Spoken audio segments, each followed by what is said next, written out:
3 back exercises you should never do. Wide and muscular backs are probably one of the most aesthetic and distinctive physical attributes a man can have.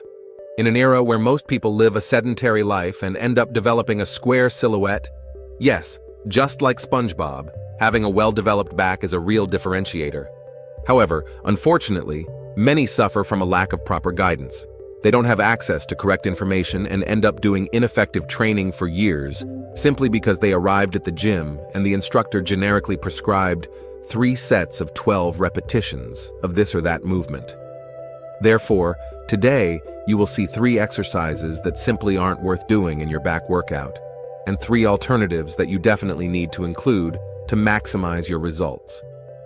But before we begin, tell me here in the comments where you're from and how long you've been training. Let's start with the exercises to be avoided. Number 1, T-bar row. The T-bar row is an exercise that, despite being popular in many gyms, presents serious problems that compromise both its effectiveness and safety. First, this exercise represents a significant risk to your spine.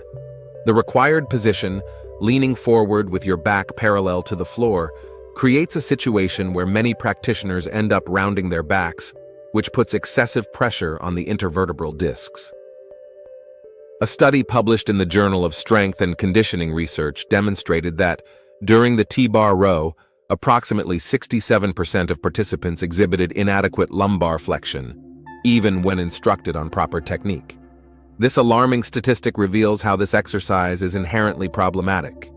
Additionally, the T-bar row is extremely complex from a biomechanical perspective and requires a high level of body awareness that most practitioners simply don't possess. To execute it correctly, you need to maintain a neutral spine position while coordinating multiple muscle groups, something few can do under load. A critical limitation of this movement is that it doesn't allow for complete muscle shortening, meaning full contraction of the lats, which significantly compromises its hypertrophy potential.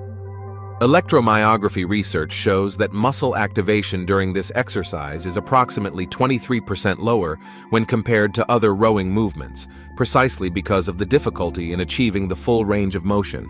Exercise 2, behind the neck, lat pull down. Let's be direct.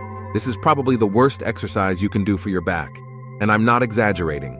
Starting with the fact that the behind the neck pull down offers significantly inferior muscle activation when compared to other variations, such as the front pull down, with normal grip, supinated grip, or with a V-bar. Electromyography studies published in the International Journal of Sports Medicine demonstrated that lat muscle activation during the behind-the-neck pull-down is about 30% lower than in the front pull-down. This means that even if you ignore all the other problems with this exercise, and there are many, you would still be opting for a less efficient movement. Another fundamental problem is that this exercise isolates the lats too much when you could be working multiple muscle groups simultaneously with more efficient variations. The front pull-down, for example, recruits not only the lats but also the rhomboids, lower trapezius, and posterior deltoid, offering a much more complete development for the back.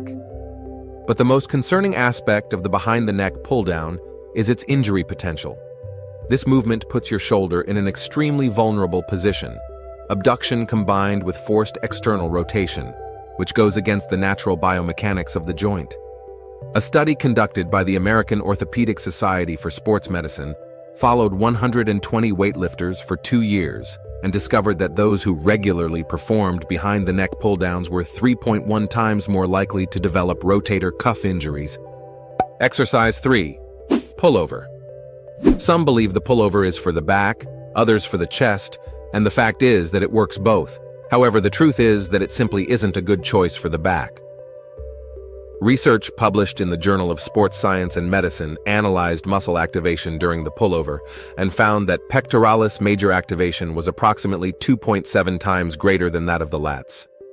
This means that if your goal is to develop your back, there are dozens of more efficient exercises you could be doing instead of the pullover. Furthermore, the mechanics of the movement don't favor the primary action of the lats, which is humeral adduction, in other words, bringing the arm close to the body. In the pullover, the predominant movement is shoulder flexion and extension in the sagittal plane, which explains why the pectorals end up being more recruited. If you really like this exercise and want to keep it in your routine, consider including it in your chest workout, not your back workout. And if you still want to incorporate it to work the lats a bit, an adaptation that can slightly improve back activation is to perform the movement with the bench slightly inclined. Research indicates that this modification can increase lat muscle recruitment by up to 18%, although it's still inferior to other back-specific exercises. Now let's move on to the exercises that should definitely be in your back workout, or at least variations of them. Number 1. Front lat pull-down. The front lat pull-down is, without a doubt, one of the most effective and safe exercises for developing wide and strong backs. In fact, in my opinion, this is the best possible exercise for the back, and scientific data corroborates this statement. A comprehensive study published in the European Journal of Sports Science analyzed muscle activation in 12 different back exercises and found that the front lat pull-down with a medium grip generated the greatest activation of the latissimus dorsi, the main muscle responsible for back width. The beauty of this exercise lies in its natural biomechanics, which allows an extremely safe position for the shoulders. Unlike the behind-the-neck version, the front pull-down puts your glenohumeral joint in a position of adduction with controlled internal rotation, which respects the natural anatomy of the shoulder and minimizes the risk of injuries. Besides intensely working the lats, this exercise efficiently recruits a series of other back muscles, including the posterior deltoid, rhomboids, and lower trapezius. This multiple activation means a more harmonious and complete development of the posterior musculature. To execute it correctly, keep your chest out and your shoulder blades slightly retracted. When pulling the bar, focus on using your back muscles, not your arms, bringing the bar to the height of your upper chest or chin. Something that can help with this is visualizing an elbow drive downward when lowering. A common mistake is leaning excessively backward during the movement, which reduces tension in the lats. You'll know you're doing the exercise correctly when you feel an intense contraction in the lateral region of your back, while feeling little tension in your biceps. To maximize results, I recommend 4 sets of 8 to 12 repetitions with a controlled cadence, paying special attention to the eccentric phase. The main error to avoid is using excessive weight that compromises technique. Remember, for back development, neuromuscular connection and perfect execution are more important than lifting impressive weights. Before we continue, don't forget to subscribe to the channel. Having constant access to science-based information is what will help you progress with health in the long term in the world of bodybuilding. Number 2. Seated cable row. Unlike the lat pull-down, which works the back mainly in a vertical plane, the seated cable row works in a horizontal plane, allowing a complete and three-dimensional development of the back musculature. Recent research published in the Journal of Strength and Conditioning Research demonstrated that the seated cable row significantly activates not only the latissimus dorsi, but also the rhomboids and middle trapezius at superior levels when compared to other pulling exercises. The great benefit of the seated cable row is in its ability to develop the thickness of the back, complementing the width worked by the lat pull-down. This combination is what creates that impressive three-dimensional appearance in the backs of professional bodybuilders. To correctly execute the seated cable row, sit on the machine with your feet supported on the platform and hold the handles with extended arms. Maintain a neutral spine and raised chest. This initial position is crucial. Pull toward the umbilical region, not the chest, to maximize lat recruitment. You'll know you're doing the exercise correctly when you feel an intense contraction in the middle of your back, with the sensation that your shoulder blades are getting closer to each other. There should be little tension in the biceps and a feeling of opening in the thoracic region. A common error is rounding your back during the movement, which transfers tension to the lumbar region and significantly reduces the activation of the target muscles. Another frequent error is pulling with the arms instead of initiating the movement with the shoulder blades. For optimal results, I recommend 3 sets of 8 to 12 repetitions with a controlled cadence. A study conducted at the University of Pittsburgh demonstrated that practitioners who performed the seated cable row with a 3-second eccentric phase experienced 22% more hypertrophy after 10 weeks, compared to those who used a faster lowering time. Versatility is another strong point of this exercise, as there are several grip variations that allow focusing on different areas of the back. The close grip, for example, tends to activate the lower lats more, while the wider grip emphasizes the trapezius and rhomboids.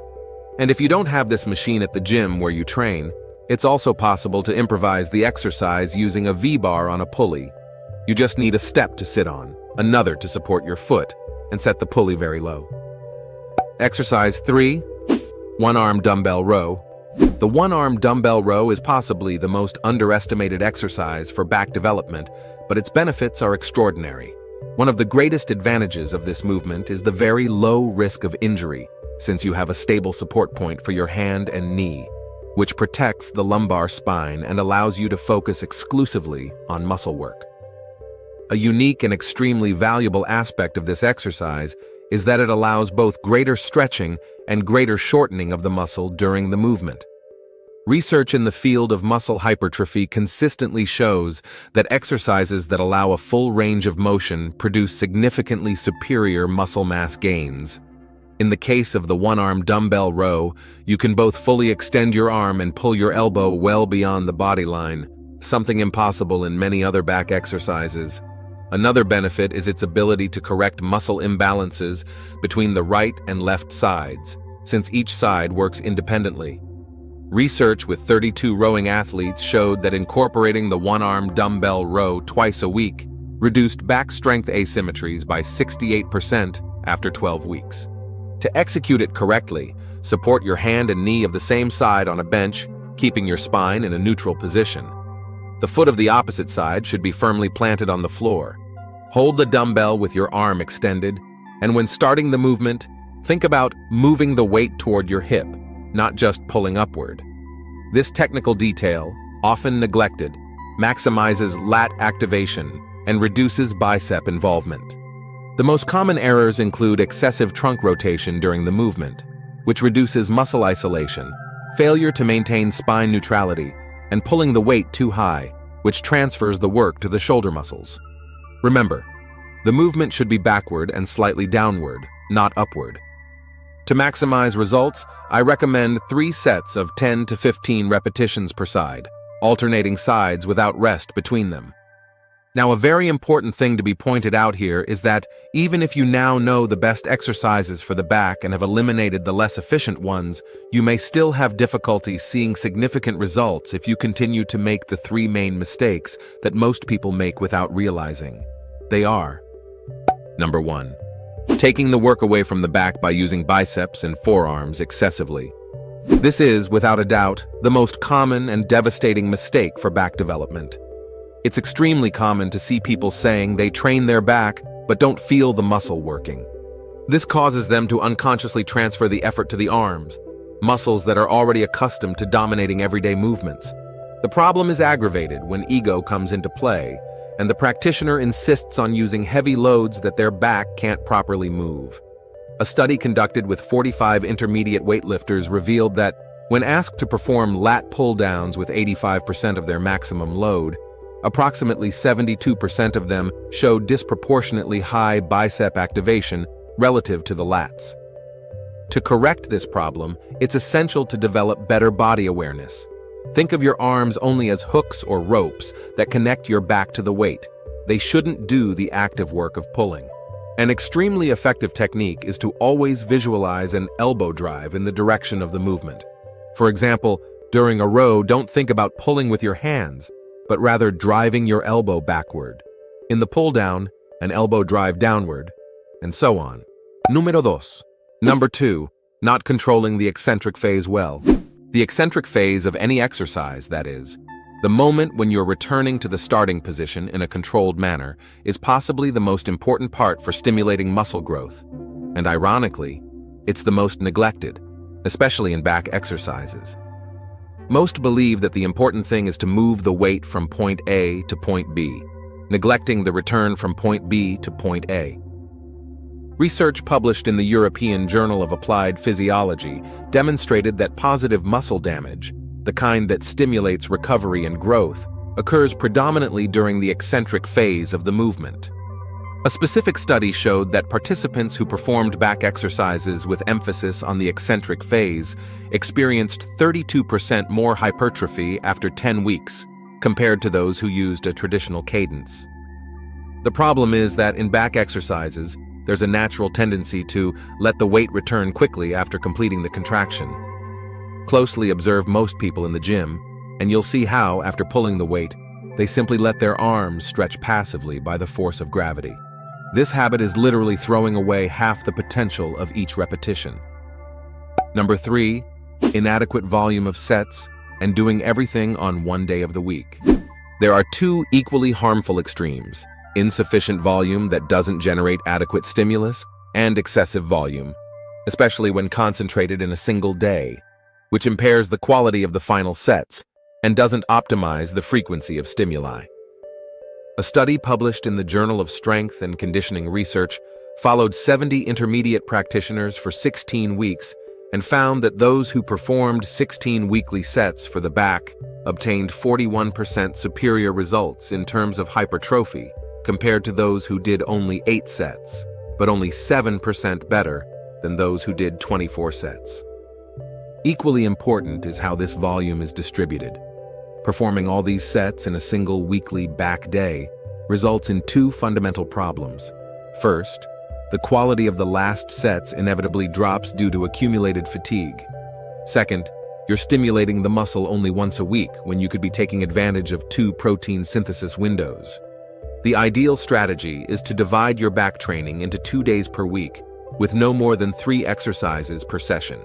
This approach ensures that you can maintain intensity and technical quality in all sets, in addition to optimizing the frequency of stimuli. If you like this and also want to discover the 4 chest exercises you need to stay away from after 40 years of age, we've left a video appearing right now on the screen where we show each of them. Thank you for watching this far, and may God bless you, my friend.